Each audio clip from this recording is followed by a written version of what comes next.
Alright, here we are for our second lesson in your Introduction to Self-Love mini course.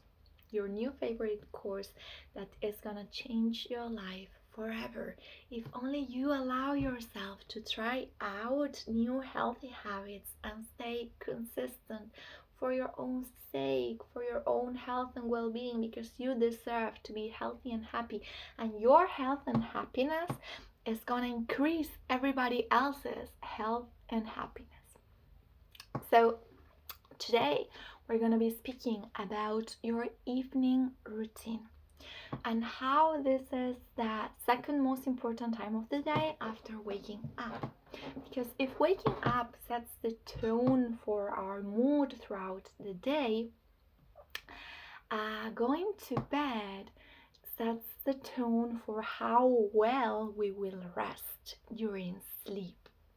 And sleep is one of the pillars of health, together with nutrition, together with exercise, together with relaxation, with significant relationships, rewarding relationships, and social connection, and a sense of meaning and purpose in our life. And so, it's been, I think, widespreadly shared by now that we shouldn't be looking at screens just before sleep, and that we should keep electronic appliances as much as possible outside our bedroom. And that's because of a host of different reasons. One of them being that if our eyes are looking at a screen, they are our brain, our pineal gland that secretes melatonin, which is our sleep hormone, is disturbed, and it doesn't understand that it's time to sleep because it doesn't get to produce melatonin, because the blue light of screens can be confused, mistaken for daylight, right? So screens mess up with our melatonin sleep hormone production. So it's good practice to avoid screens at least 2 hours prior to sleep, and also to avoid food at least 2 hours prior to sleep. Because again, if our body is digesting, we're not producing melatonin the same way we would on an empty stomach, and we feel heavy, and our body is not primed to go to sleep so much when we're digesting. Sometimes it can feel that when we eat a lot we get sleepy, but that's not leading to the best, most repairing kind of deep sleep, the one that you have on a full stomach, right? So if you struggle with insomnia, there are other techniques that I advise you to take instead of eating to feel heavier so that you can sleep better. So 2 hours prior to your sleep time is when your sleep routine should start, and it's a good idea that, other than avoiding screens and avoiding food during that time frame, 2 hours at least, ideally even longer, you start to slow down as well. Something that yields great health results, and this has been proven by neuroscience and research, is to control our sunlight exposure.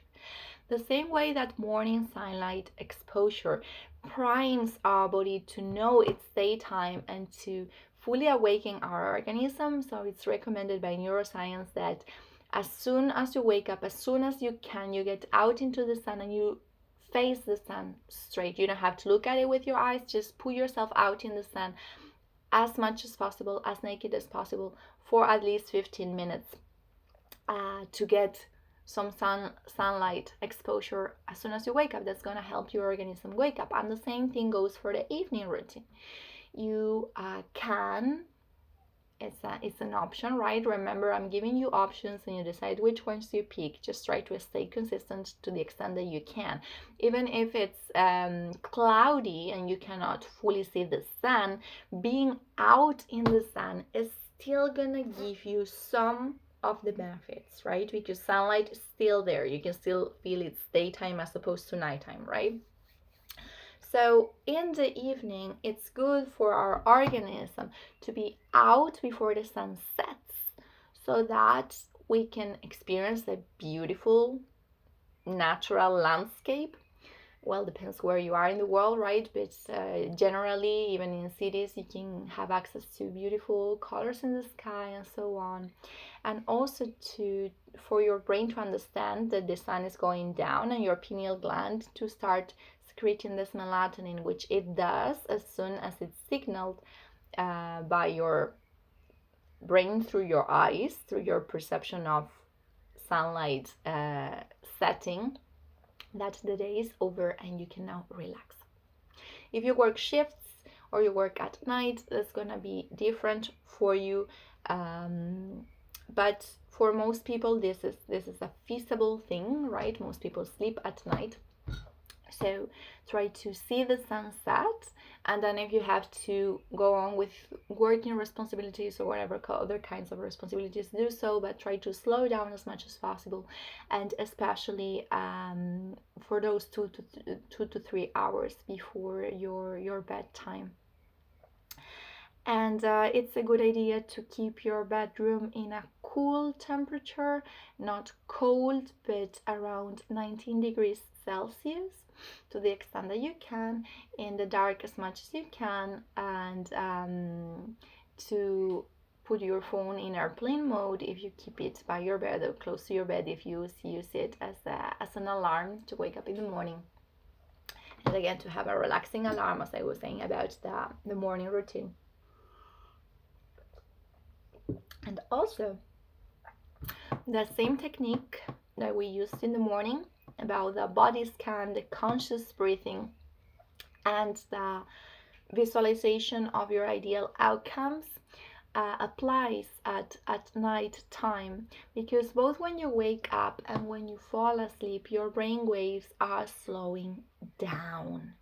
That means you're in a theta brainwave frequency, or getting into a theta brainwave frequency, which is the brain frequency of sleep, of hypnosis, sleep with dreams, hypnosis, and of brain regeneration. Our brains are regenerated and rearranged while we sleep, while we dream.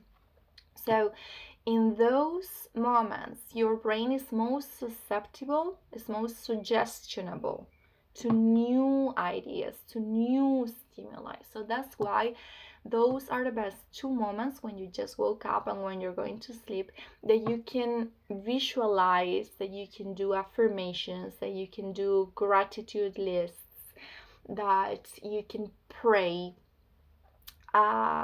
because those are your most creative moments in terms of the ability to reprogram your brain. And that's basically it for people who struggle with insomnia. I would suggest having, or just would like to improve their evening routine, or sleep more deeply.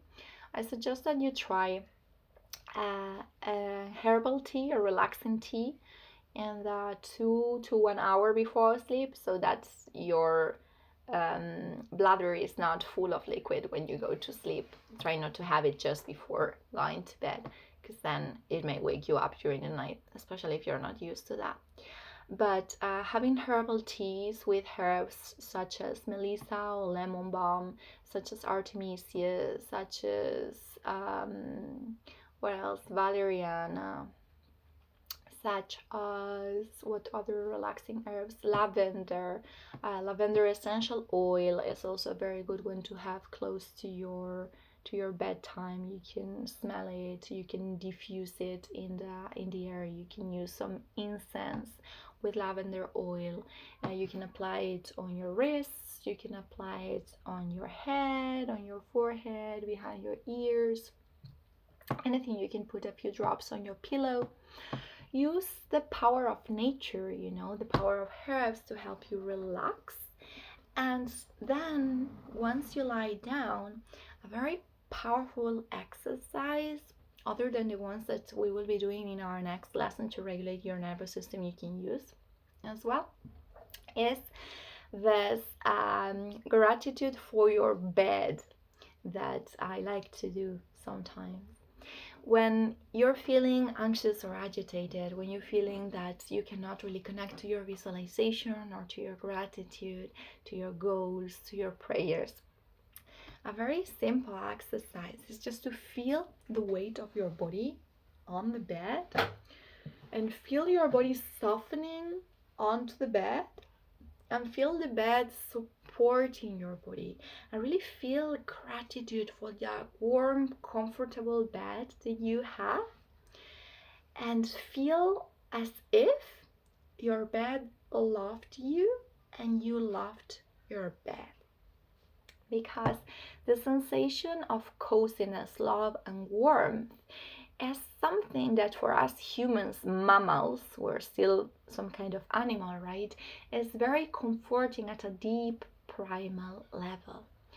So gratitude for your bed, love to your bed, from your bed, to connect with the coziness, with the warmth, and feeling the weight of your body releasing into the bed.